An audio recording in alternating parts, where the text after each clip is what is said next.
akka shari'aatti illee hanga afuriiti rabbiin namaa fakkate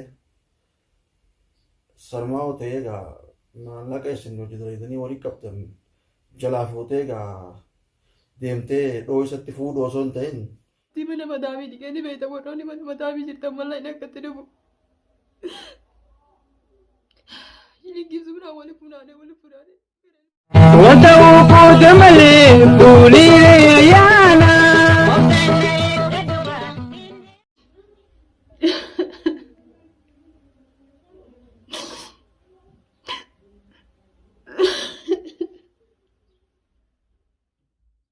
Assalamualaikum warahmatullahi wabarakatuh. Daawwattoota hordoftoota keenya arrawaan ajaa'iba takkaan qabadhee isin dhufe waan isinillee maali fayyada taate saahibni kiyya tokko jaartii jalaa maallaqa fuudhee maallaqa gartee isii wajji walii qabatanii ilmaanis biyya galchanii jiranii ilmaan sanii deemtaa jee ilmaan sanii jecha maallaqa walii qabatanii qofeeffatanii taa'u jiran isinis galuuf qophooytee taa'u jirtu maallaqa san jalaa fuudhee qotee dhalaadhaan fuudhee akkasii jaartiin yaadda'u jirti saadaatu ni beektan yoo saadaatu jettan chaanala asirratti argachuu dandeessan akkana boochi wallaa hedduudha garuu ishis ni beekaa isaas ni beekaa saahiba kiyya garuu wanni akkanaa kun sin baasu bareedaa miti yoo cin tokkollee karraa balleessu taate cin tokko akka jaartii deemtuun sin jaa akka saahiba kiyyaatti akka obboleessa kiyyaatti akka ilma oromootti naatee jechuun sirriitti ol beeknaan sin beekaa waan hin tolchine badiidha goote fuunii garuu sirraan hin baane dirree baatee yoo fuute irra bareeda dirree baatee yoo fuute irra dhiirummaa ni galuuf deemtaa ni galtaa jetteeni hogguu waan kana irratti hayaatu taate isintu mana kanaa keessa galtii ni goo haadha ilmaan keetiiti mi akkamitti akkana godhuu dandeessatti wanni kun ati sirnuma tolti ati an akka kiyyatti wanni kun naaf bareedaa miti daawwattoota keenya viidiyoo tana sheer godhaa isa biraan naagaya isa saahiba kiyyaa kana biraan naagayaadhaan isin jaa garuu wanni kun tolchan daleine waan maallaqa kana akka deebisuuf cin tokko balleessallee namni fuudhaa gabbee olloonu dhokotee fuudhuu fi dirree ba'ee fuudhuun waladdaa nama ka dirree ba'ee fuudhu nama hundaatu harka ka dhokotee fuudhu kana gaa biyya arabaa sanatti namni hedduun argu dhokotee nama jaartii takka irratti lama sadii afurii fuudha eegasummoota faa ijoollee faa wal garsiisanii biyyitti arbaatuun beektaa akka tokko garuu akkasii miti maallaqa cin tokko balleessallee cin tokko akka deebituufin dhifuma wajjis gaafadha wallaahi akka malee goote akkana boochi wallaahi akkana boochi qabu waan nama ajaa'ibsiisaati atilleen booda keessa gaachuun amma waan fedhiin garagaraasa jirtu waan fedhiin intalamma fuudhuu deemtu si jirtuuf yoo ishii tana waan qabaanillee garuu booda si mul'achuun mala haadha ilmaan keetiiti akkana gooti deemuu hin ta'u namni nama jajaboo saahiba keenyaatiis maali boo saahiboo akkamii waan akkana waliin dhiisa koo lamaan jaanii hin tolchine tolchan daleine yoo gartee kaisiirraa qaanfattee gara namni tokko fuudhaa bahee gartee dhokatee fuudhee jaartirraa isin magaafata akkatti galuus namoonni dhibdi tokko hagarii ilma galaa beekta mana kiyyatti beekta na dhuftee maallaqa gartee hanga irraa hafeen fuudheetis si deebisee walitti isin fayyisa gaafa fuunis irraan hin baane isinis jechuun obsu qabdi yoo dhugumaan gartee hafuute taate as bahi kottu dirree bahi anaa walitti isin deebisee jaartii teetinis walitti isin fayyisa maali kun rakkoon fuuni rakkoo qabaa maallaqa waan hojii jabeeffatta waan isin jabeeffattee ittiin galuu deemtu walitti qabdee oguu duubaa fuutee kutteen kanaa ture fokko tanatti hin fuudharra fuuni rakkoon qabu maallaqa isii walitti qabatteeni kanaan fuutaati Sanuma achitti yoo dalagattee fuutee naa ta'uu yaa'u.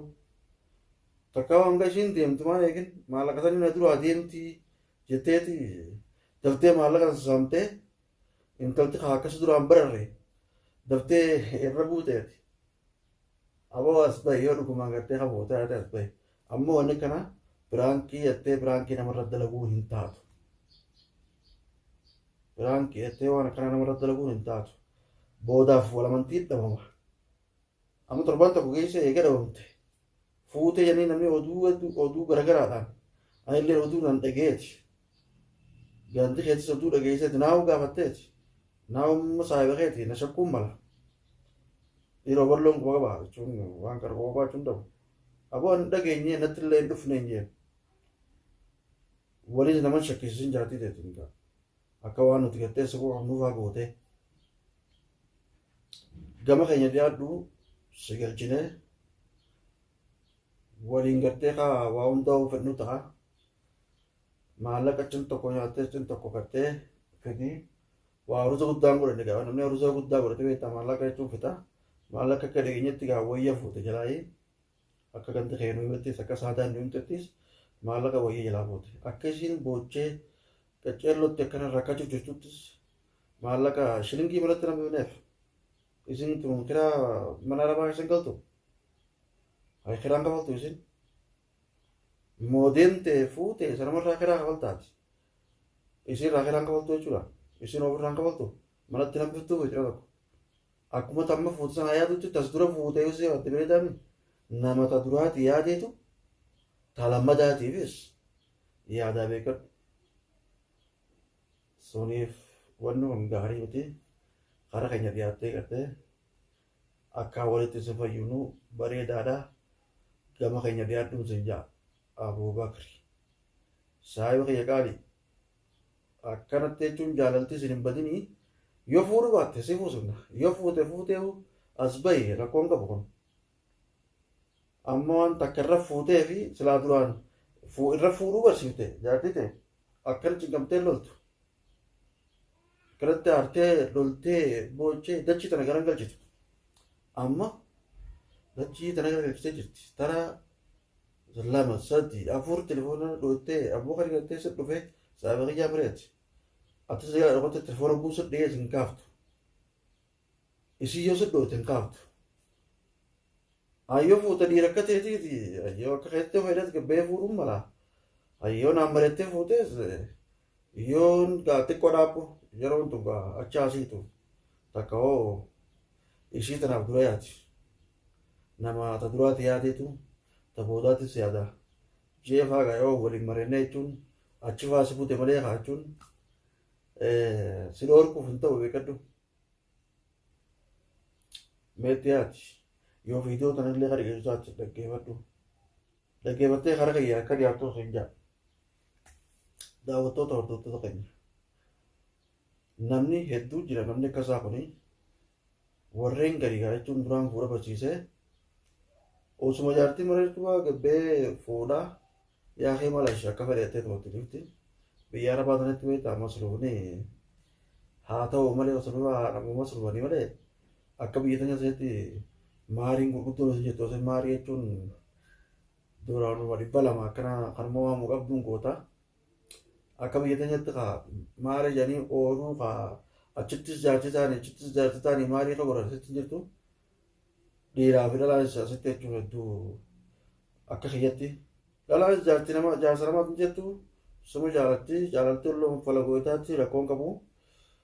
Yoo jaarsa namaan heerumnes jaarsa bineensaan heerumtu. Sanumaaf maali beektaa walii yaaduudha.